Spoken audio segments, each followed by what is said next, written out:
Ni les vidéoconférences entre Biden et Poutine et encore moins les discussions directes entre Blinken et Lavrov n'ont réussi à apaiser les tensions sur la question ukrainienne. Bien au contraire, la question semble s'acheminer vers un sérieux blocage. L'Ukraine, un dossier sensible, délicat et explosif à la fois.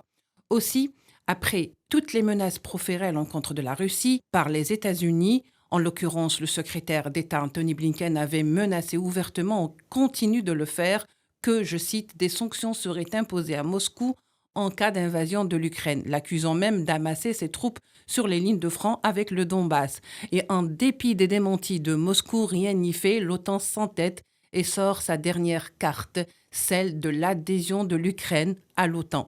Moscou rejette cette décision qui va à l'encontre des accords de Minsk.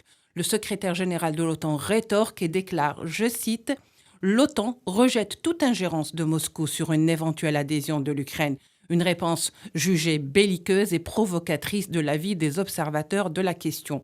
L'adhésion à l'OTAN a à plusieurs fois été brandie par les États-Unis et l'OTAN comme un moyen de pression. Moscou, que rien ne fléchit, ne l'entend pas de cette oreille. Poutine a déjà mis en garde l'Occident contre tout faux pas en Ukraine qui pourrait lui être fatal.